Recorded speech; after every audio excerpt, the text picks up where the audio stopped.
सब लोग जानते हैं कि महात्मा गांधी की हत्या नथुराम ने किया, किंतु हत्या का षड्यंत्र किसने किया शायद ही अब कोई जानता होगा।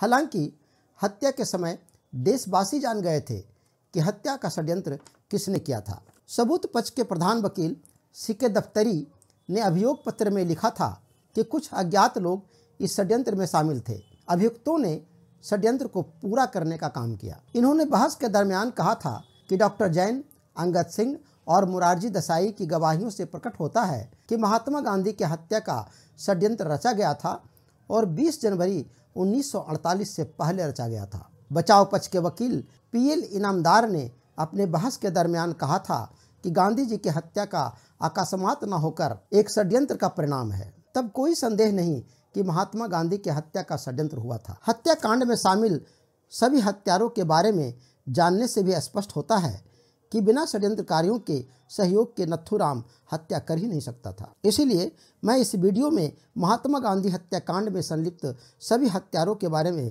बतलाऊंगा। हत्यारा नथुराम पुणे में दर्जी का काम करता था, जिसके बारे में सबूत पक्ष के प्रधान वकील सीके दफ्तरी ने बहस के दौरान कहा था कि 27 जनवरी को नथुराम और आप्टे हवाई जहाज में बैठकर बम्बई से दिल्ली आ गया। बचाव पक्ष के वकील बीडी मेंगले ने इस बात को स्वीकार किया था और नथुराम ने भी इसे स्वीकार किया था।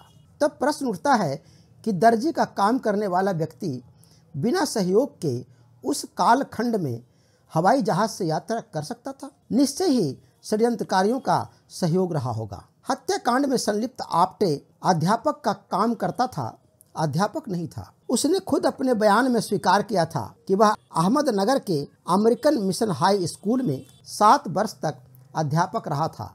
तो क्या प्राइवेट स्कूल में पढ़ाने का काम करने वाला व्यक्ति बिना सहयोग के उस कालखंड में हवाई जहाज से यात्रा कर सकता था? महात्मा गांधी हत्याकांड में शामिल होने का साहस कर सकता था? हत्याकांड में संलिप्त करकरे ने अपने बयान में कहा था कि उसका जन्म बॉम्बे प्रांत के रतनगिरी गांव में हुआ था। वह गरीब था। बचपन में ही उसके पिता की मृत्यु हो गई। शुरू से उसने यतीम खाने में पढ़ा। सन 1935 में उसने अहमदनगर में चाय की दुकान खोली। उसके बयान से उसकी स्थिति स्पष्ट होती है। क्या यह संभव है कि चाय बेचने वाला अपने दम पर महात्मा गांधी हत्याकांड में शामिल हो सकता है? निश्चय ही षड्यंत्रकारियों ने इसे हिम्मत दिया होगा और उसका सहयोग किया होगा। हत्याकांड में संलिप्त बड़गे, जो बाद में मुखबिर बन गया था, जिसे अदालत ने रिहा कर दिया, उसने अपने बयान में कहा था कि आप्टे ने फोटोग्राफर बनकर झोला लिए हुए अंदर घुस जाने को कहा था।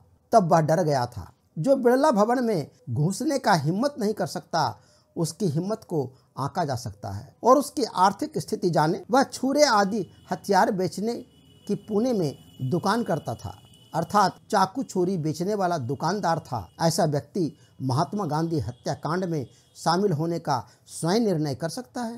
हत्याकांड में संलिप्त मदन लाल ने 20 जनवरी को बिड़ला हाउस में गन कॉटन के स्फोटक टुकड़ों का विस्फोट किया था। उसने अपने बयान में कहा था कि वह मांटगुमरी जिले के पाकपटपन तहसील का निवासी था। देश विभाजन के बाद किसी तरह दिल्ली आ गया। सितंबर के अंतिम सप्ताह में वह बम्बई चला गया। वहां कमीशन की शर्तों पर प्रोफेसर जैन की किताबें बेचता था। प्रोफेसर जैन ने भी अपने बयान में कहा था कि मदन लाल निराश होकर उनसे कहा कि चपरासी का काम भी वह कर लेगा। तब प्रोफेसर जैन 25% कमीशन पर किताब बेचने के लिए दिया। ऐसा हताश शरणार्थी महात्मा गांधी हत्याकांड में शामिल होने का निर्णय स्वयं कर सकता है? हत्याकांड में संलिप्त शंकर न्यायाधीश के प्रश्न का जवाब में कहा था कि वह बेपढ़ा लिखा है। 1946 में बड़गे अपने दुकान में इसे नौकर रखा। हत्याकांड में संलिप्त नथुराम का छोटा भाई Gopal Godse motor transport depot में स्टोर कीपर का काम करता था। हत्याकांड में संलिप्त सावरकर 1910 में इंग्लैंड के बादशाह के खिलाफ युद्ध करने के षड्यंत्र में शामिल होने के अभियोग में गिरफ्तार हुआ था। इस मामले का नाम नासिक षड्यंत्र केस था, जिसमें आजीवन काला पानी की सजा दी गई। अंडमान के जेल में 14 साल बिताने के पश्चात 1924 में रतनगिरी में नजरबंद रखा गया। 1937 में पहली राष्ट्रीय सरकार स्थापित होने पर कांग्रेस ने सावरकर के ऊपर सारे नियंत्रण बंधन हटा लिया। उपरोक्त तथ्यों से स्पष्ट होता है कि महात्मा गांधी की हत्या का षड्यंत्र हुआ और षड्यंत्रकारियों ने ही महात्मा गांधी की हत्या कराई।